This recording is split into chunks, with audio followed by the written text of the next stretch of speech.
Bom dia! Estou aqui para o nosso devocional, então, e hoje Provérbios 21. Então, nós vamos ler aqui. Para o Senhor Deus, controlar a mente de um rei é tão fácil como dirigir a correnteza de um rio. Se você pensa que tudo o que faz é certo, lembre que o Senhor julga as suas intenções. Faça o que é direito e justo, pois isso agrada mais a Deus do que lhe oferecer sacrifícios. Os maus são dominados pelo orgulho e vaidade, e isso é pecado. Quem planeja com cuidado tem fartura, mas o apressado acaba passando necessidade. A riqueza que é ganha desonestamente acaba e logo é uma armadilha mortal. Então eu quero parar por aqui, depois a gente segue. Então aqui, gente, o que diz no versículo 2? Se você pensa que tudo o que faz é certo, lembre que o Senhor julga suas intenções. A palavra diz que pedis e não recebeis porque pedis mal para gastar nos seus próprios deleites. Deus aqui, ele conhece a verdadeira intenção do nosso coração, só ele sabe. Só ele conhece o nosso pensamento, cada palavra que vai sair da nossa boca, antes mesmo de nós declararmos ela, ele já sabe o que vai sair daqui. Ele conhece a verdadeira intenção do nosso coração. Então, tem caminhos, a palavra diz, que para o homem parecem perfeitos, mas são caminhos de morte. Às vezes, decisões que nós vamos tomar, que a gente julga ser boa, ser um caminho bom, muitas vezes não é.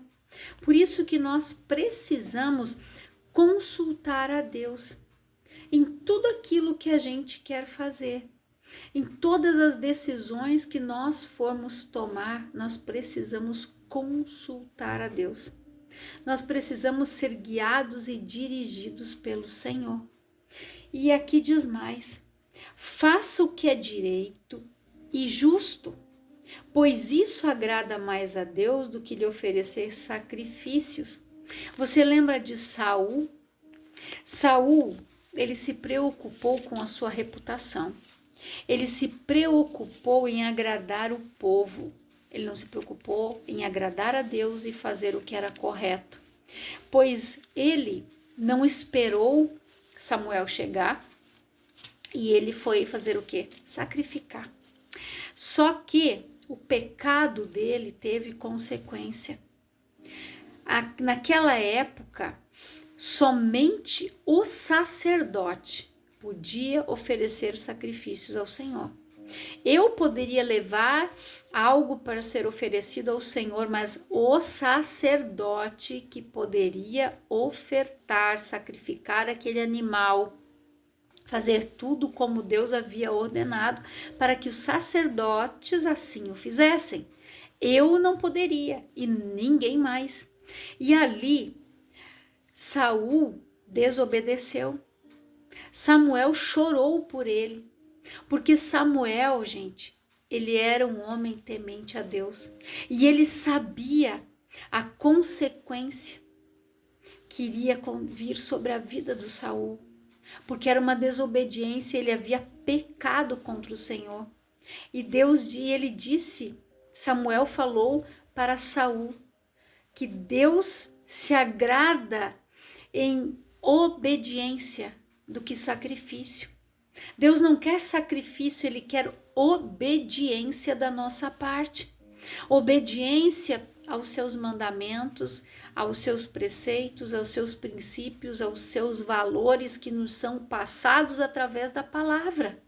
Ele quer que nós venhamos prosperar em tudo aquilo que nós fizermos. Mas para isso nós precisamos estar atentos à voz do Senhor, aos comandos dele, as direções de Deus para a nossa vida. E aqui diz, que os maus são dominados pelo orgulho e pela vaidade, Isso é pecado. Orgulho. O orgulho, ele é uma capa que veste a pessoa. Ela acha que muitas vezes ser educada é ser humilde. E não é. Tem uma diferença entre ser educado e ser humilde. O humilde, ele reconhece o seu erro. E você sabia que Deus, ele só faz algo quando você reconhece que você está errado, que você precisa mudar, que você é arrogante, que você é presunçoso, que você é orgulhoso. Ele só vai trabalhar quando nós reconhecermos. O que Deus fez na vida de Davi? Deus fez com que Davi reconhecesse o seu pecado. Deus mostrou para Davi o pecado dele porque ele estava cego. Quando ele pegou com a Betseba, ele cometeu sequências sucessivas de erros. Só que quando aquilo caiu em si, caiu a ficha, como a gente costuma dizer, o Davi não culpou ninguém. Ele se humilhou e ele disse: somente eu pequei contra o Senhor. Somente eu pequei. Eu fiz o que era errado. Eu não guardei os seus mandamentos. Ele matou, adulterou, cobiçou a mulher do próximo. Ele derramou sangue inocente. E ele reconheceu o seu pecado. Teve consequência? Claro que teve. Porque tudo aquilo que o homem planta, ele colhe. Não é porque, eu sirvo a Jesus hoje, não, gente. Tudo que eu plantar hoje, ainda se eu fizer algo de errado, eu vou colher a consequência. Não é porque eu sou de Jesus que, não, agora tudo que eu fizer de errado está perdoado. Não é assim. Se eu errar sabendo, a palavra diz que Deus perdoa o tempo da ignorância. Enquanto eu era ignorante espiritual, que eu não tinha conhecimento dessas coisas, tudo bem. Agora, eu tendo conhecimento, se eu pecar, a mão dele vai pesar. E a consequência vai vir, de repente até mais pesada ainda, porque eu tenho conhecimento do que é certo e do que é errado. Olha a consequência do pecado de Davi. O irmão abusou a própria irmã. O filho correu atrás dele, tentando capturar ele para matar ele, porque ele queria ser rei no lugar dele. Até Davi fugiu porque não queria matar o filho, não queria derramar o sangue inocente do filho. E o que ele fez? Ele foi fugindo. Até que um dia aquele filho morreu. Aí ele voltou para o seu trono novamente. Então, para você ver que teve uma consequência, teve. Então, nós precisamos abrir mão do pecado, da arrogância, da prepotência, da vaidade, do ego. Tem pessoas que o ego dela precisa ser alimentado. Ela precisa receber elogios para ela poder se sentir bem. Se ela não é elogiada, se ela não é reconhecida, se ninguém pegar um microfone e dizer foi a fulano que fez tal coisa, foi a ciclana, ela não está contente. Só que a glória é de Deus. Deus não divide a glória dele com ninguém. Não espere, gente, reconhecimento do homem, mas sim de Deus. Se alguém reconhecer aquilo que você fez, pode ter certeza que foi Deus que te exaltou, porque Deus, ele exalta os humildes. Os humildes serão exaltados. A soberba precede a queda, a ruína. O orgulhoso, Deus resiste. Você sabia? Então seja uma pessoa humilde de coração, reconheça o teu erro. Chegue naquela pessoa e diga: eu vim pedir perdão pelo que eu fiz para você. Não se eu te fiz alguma coisa que você me perdoe, não. Eu fiz isso, eu quero que você me perdoe.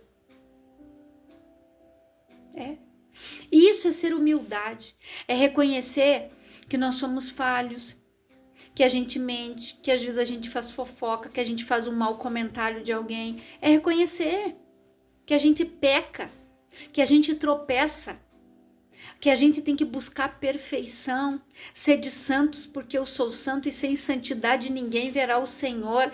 Isso é algo que todos os dias é exercitado na nossa vida, é trabalhado na nossa vida, gente. Nós não somos perfeitos. Perfeitos, ó, só Ele.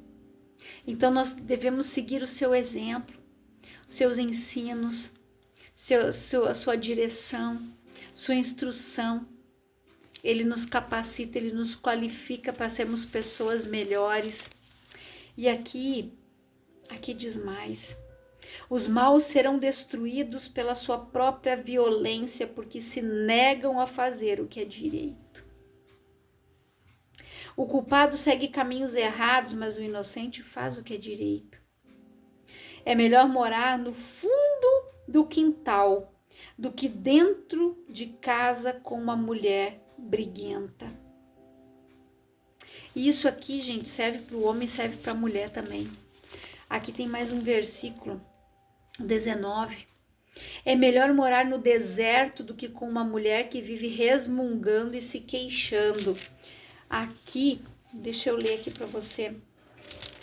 No versículo 19, aqui numa outra versão. Melhor é morar numa região deserta do que na companhia de uma mulher amargurada e briguenta. Olha que forte isso aqui, gente. Isso aqui é para nós nos examinarmos, tanto o homem como a mulher. Porque, gente, é terrível a convivência com uma pessoa chata, briguenta, murmuradora e amargurada. É horrível. É horrível. Chega um ponto da vida que a gente olha para aquela pessoa e diz assim, ó, eu não sei como é que o teu marido te aguenta. De repente algum filho vai dizer assim, eu não sei como é que o pai aguenta a minha mãe, não sei como é que a minha mãe aguenta o meu pai. Porque são pessoas que são de difícil convivência. Pessoas que precisam curar a sua alma. Tem gente que murmura, que reclama de tudo e não consegue alcançar o melhor. Você já ouviu muitas vezes eu falar aqui sobre o povo de Israel. O povo murmurou quando eles estavam saindo do Egito, passando pelo deserto para ir para a terra prometida. Eles só souberam se queixar e reclamar o tempo todo.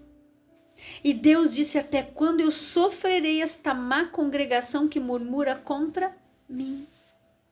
Quando você murmura, quando você reclama, você fere o coração de Deus.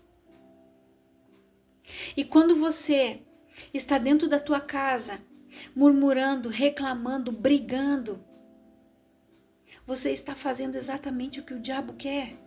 Ele veio para matar, roubar e destruir. Que pessoa que vai querer ficar dentro de uma casa com uma pessoa desse jeito? Você sabe a torneira quando está pingando? Aquilo é tão irritante e assim é uma pessoa murmuradora, briguenta, rixosa. E nós mulheres, quando nós chegarmos lá em Provérbios 31, você vai ver sobre a mulher virtuosa. Quem a acharás? O seu valor excede os rubis. A mulher virtuosa é aquela que não tem nenhum desses defeitos.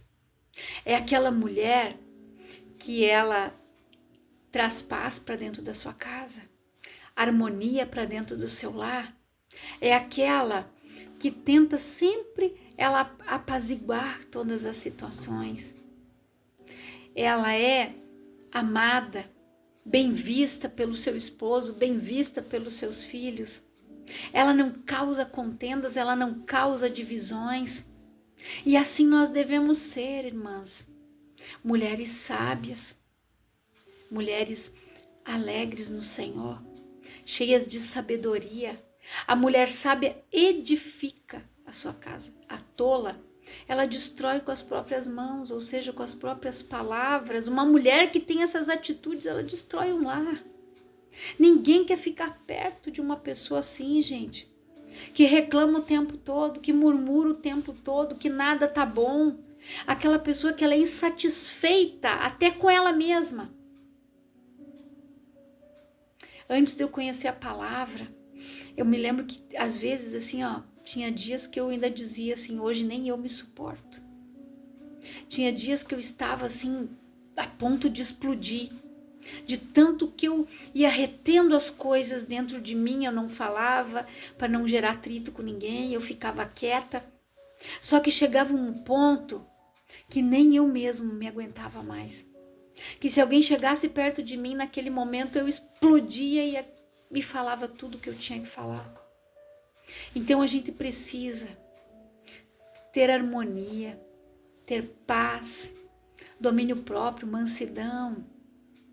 A gente precisa ser aquela mulher sábia, que tem um conselho para dar para o filho, que tem uma palavra para dar para o nosso esposo. Quando o teu esposo chega em casa cansado daquele dia de trabalho e se incomodou na empresa, pergunta como é que foi o teu dia.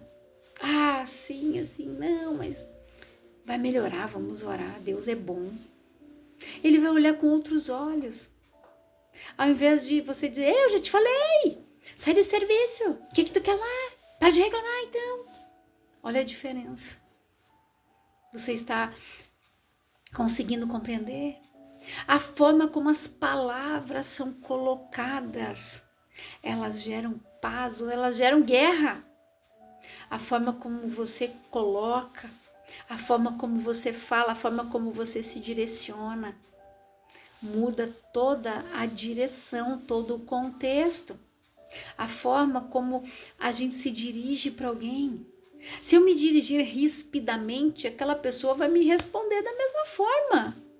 Agora, se eu disser para ela, tudo bem, você pode me fazer a gentileza de me alcançar tal coisa? Ô fulano, me alcança as coisas ali. É diferente. Tudo, gentileza gera gentileza, gente. Amargura gera amargura. Murmuração gera murmuração. Pessoa curada cura. Pessoa ferida fere. Pessoa amargurada só larga amargura, fel. Quem é que vai querer ficar perto de uma pessoa assim? Ninguém. E a palavra diz aqui: o homem sensato tem o suficiente para viver na riqueza e na fartura, mas o insensato não, porque gasta tudo que ganha. Tem pessoa que não tem sabedoria para empreender aquilo que fica nas suas mãos. Ela pode ser dizimista, ela pode ser ofertante, mas se ela não tiver sabedoria para administrar os 90% que ficam nas mãos dela, pode faltar. Não é culpar Deus, foi porque eu dei os 10%, não. Foi porque você não teve sabedoria para administrar o que ficou nas tuas mãos. Porque a palavra diz que ele repreende o devorador, o destruidor, o migrador. Esses demônios, o migrador, destruidor, devorador e o cortador, devorador ali, eles só são retidos através da tua fidelidade. Você pode orar, mas eles não vão parar de agir. A única coisa que para eles é a fidelidade. Se a gente é fiel a Deus, aqui o maligno não toca. Aqui não. E a palavra diz mais: fazei prova de mim. Aquela pessoa que é fiel a Deus, ela pode chegar para Deus e dizer: Senhor, o Senhor disse que eu posso fazer prova de ti, Pai. A situação é essa aqui, então prove. Mas saber pedir não é chegar enfiando o dedo na cara de Deus, não, achando que Deus tem obrigação de fazer alguma coisa. Não. Porque tudo que Deus ele tinha que fazer por nós, ele fez, e a gente nem merece, nem merecia o sacrifício de Jesus naquela cruz. Éramos para nós ser gratos eternamente, sem murmurar, sem reclamar, só agradecer. Mas o ser humano muitas vezes não está satisfeito com nada, nem mesmo com ele. nem com Ele mesmo. Eu aposto que você também tem dias que nem você se suporta, que você também não está satisfeito com você, que está aqui, que você está pensando, desejando. Coloque para o Pai. Diga para Ele: Senhor, eu quero ter paz. Eu não quero ser aquele murmurador que morreu no deserto e que não entrou na terra prometida. Mas eu quero viver os teus planos. Eu quero viver o teu projeto para a minha vida. Mas para você viver os projetos, os sonhos, os planos do Senhor, você precisa estar de acordo com o que diz aqui. Você precisa andar de acordo com a palavra. Ser dirigido, ser guiado, ser conduzido pela palavra e pelo Espírito de Deus. Aqui. Uma pessoa inteligente pode conquistar uma cidade defendida por homens fortes e destruir as muralhas em que eles confiavam. Se você não quer se meter em dificuldades, tome cuidado com o que diz. Muitas pessoas, gente, estão em dificuldades, passando por aflições, passando por problemas difíceis, colhendo o fruto da sua boca. Do fruto da sua boca todo mundo vai colher, vai comer. Se você tem lançado palavras abençoadoras, você vai colher bênção. Se você tem lançado maldição, você vai colher maldição, não tem outra coisa. Se eu plantar abacaxi, eu vou colher abacaxi, eu não vou colher pera. Então eu vou colher aquilo que eu plantar. O que você tem semeado com os teus lábios, o que você tem profetizado na tua vida, o que você tem declarado ao teu respeito. Quando você se olha no espelho, você vê o quê?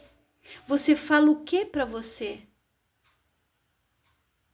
Você é uma bênção, você é mais que vencedor, você pode todas as coisas em Cristo Jesus. Eu sou imagem e semelhança do Deus vivo. Jesus me ama. É isso que você fala? Ou você nem se olha? Ou você nem fala nada para você? Se olhe no espelho e diga quanto eu sou amada. Ele me amou primeiro. Se eu estou aqui, foi pela graça e misericórdia dele. Diga: Senhor, muito obrigado pela tua bondade, porque em ti eu posso todas as coisas. Em ti eu sou mais que vencedora. Eu sou abençoada, minha casa é abençoada, minha casa tem paz, a minha casa prospera. O meu esposo é uma bênção. Chama a existência. Para de amaldiçoar o teu marido. Para de amaldiçoar teus filhos, a tua esposa. Olhe para aquele homem, para aquela mulher e diga que ele é um presente de Deus na tua vida, que ele é uma bênção. Então, que você reflita nas suas atitudes, o que você tem falado. Hoje eu estava escutando uma palestra onde eles deram o testemunho do profeta das nações. Tinha uma senhora que ela tinha um neto, e aquele neto, ele se drogava, ele bebia. E toda vez alguém vinha chamar aquela avó em casa e dizia: Dona Maria, seu neto tá lá, ó, aquele vagabundo, aquele preguiçoso, aquele drogado, tá lá, ó, jogado lá na praça. Aquela avó ia lá, pegava uma coberta, cobria a humilhação do neto e dizia: você é um homem de Deus, você é o profeta de Deus, você é o profeta das nações. Toda vez que batiam na porta daquela mulher, ela fazia a mesma coisa. Ela pegava uma coberta, ela ia até onde aquele neto estava e ela dizia: você é escolhido, você é amado do Senhor, você é o profeta das nações. Depois de algum tempo, aquele homem se transformou no profeta das nações. Ele já pregou em mais de 60 países, em não sei quantas línguas. Mais de 6 línguas aquele homem sabe falar. Por quê? Porque foi o que a avó profetizou. Foram as palavras que ela lançou. Ela não foi pelo que os olhos naturais viam. Ela não olhou ele como um drogado, como um vagabundo, como um preguiçoso, como todos falavam para ela. Mas ela olhava para ele com os olhos de Deus, com os olhos da fé, da mesma forma que um dia Deus olhou para mim e para você. Quando nós estávamos lá no lamaçal do pecado, ele olhava para nós e dizia assim: esse é o meu filho amado, essa é minha filha amada. Eu sonhei isso para ele, eu sonhei isso para ela. A palavra diz que ele nos amou primeiro. Ele sonhou sonhos, fez planos, projetos e propósitos para a nossa vida. Você já parou para pensar isso? O que você tem dito? Que palavras você tem lançado sobre a vida do teu esposo, da tua esposa, dos teus filhos, dos teus netos, dos teus genros, das tuas noras? O que você tem confessado, chamado à existência, abençoado? Você já tem orado pela esposa da tua futura nora, teu futuro genro, ou os futuros e futuras? Você já orou? Você tem orado? Então comece a orar, comece a abençoar, comece a declarar e dizer: Senhor, eu quero uma nora, assim como Ruth tinha aquele relacionamento com a Noemi. Eu quero, Senhor, uma mulher temente a Deus, uma esposa abençoada para o meu filho, que vai cuidar dele, que vai cuidar dos meus netos, que vai ser aquela mulher virtuosa como declara a tua palavra. É isso que você tem declarado? Ou você tem estendido o dedo pro teu filho e tem dito: eu te falei? Quem mandou tu casar com essa daí? Quem mandou tu casar com esse? Eu te disse. Agora aguenta. Diga: não, minha filha. Não, meu filho. Se você fez a escolha errada, eu não sei. Mas abençoe a tua esposa, abençoe teu esposo. Ore por eles. E você vai ver o que Deus vai fazer na vida deles, o que Deus vai fazer na tua casa, o que Deus vai fazer na tua família. Abençoe o teu trabalho. Abençoe teus colegas, teus vizinhos. Abençoe. Seja um abençoador. Se você abençoa, você é abençoado. Então, reflita nessa palavra, que você leia o restante do capítulo e que o Espírito Santo fale mais ao teu coração. Esse livro, ele nos ensina a ser pessoas sábias, inteligentes, instruídas, a não sermos tolos, a deixar de ser murmuradores, de fazer aquilo que desagrada a Deus. Mas seja sábio, seja sábia. Ande com os sábios e você vai ser mais sábio ainda. Não aceite conselho de tolos, mas o conselho que vem do alto. Que você reflita nesta palavra e que o Espírito Santo fale muito mais ao teu coração. Eu quero orar por você, Pai, em nome de Jesus. Eu oro por todas essas pessoas que estão ouvindo esta palavra.